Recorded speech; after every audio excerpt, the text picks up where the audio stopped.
Hey guys, so today we're going to be looking at the laws surrounding the pawn shop.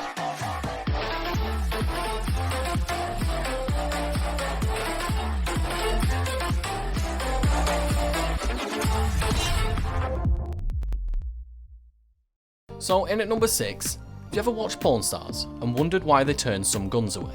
It's because they're not allowed to buy firearms.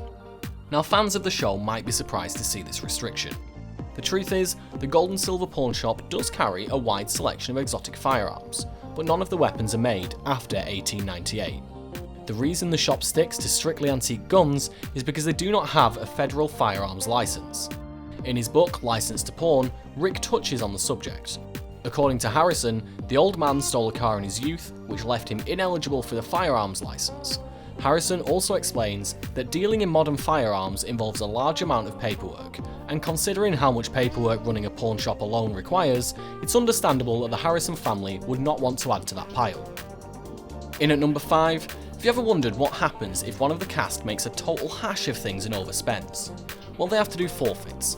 One of the greatest sins the cast of porn stars can commit is purchasing an item they will not make money on. Whenever this happens, they will often receive a humiliating punishment from their boss. In season 4, viewers were treated to a particularly ingenious punishment.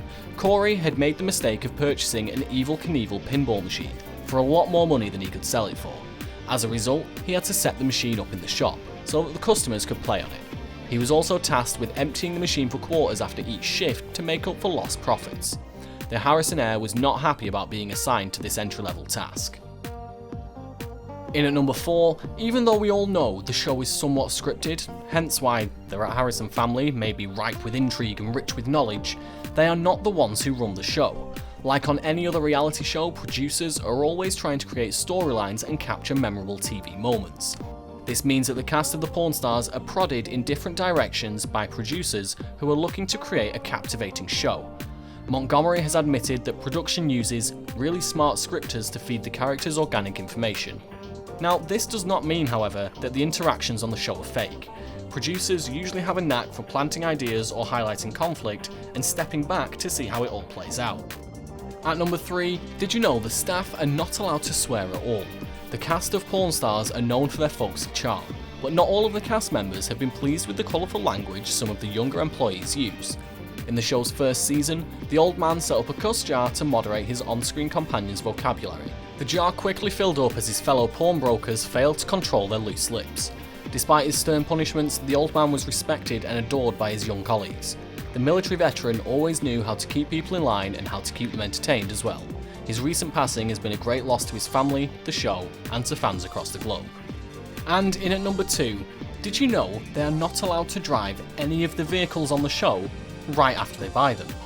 The customer would have to drive the car or bike to the shop, and then it would have to be stored in the garage until one of the porn stars could get insurance for it.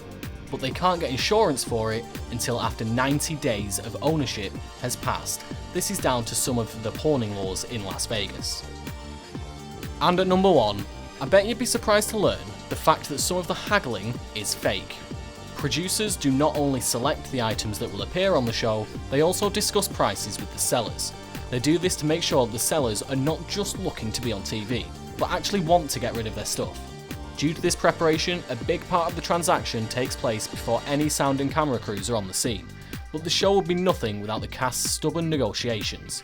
Even if the producers and sellers agree on a price beforehand, the cast still has to engage the seller in a round of haggling.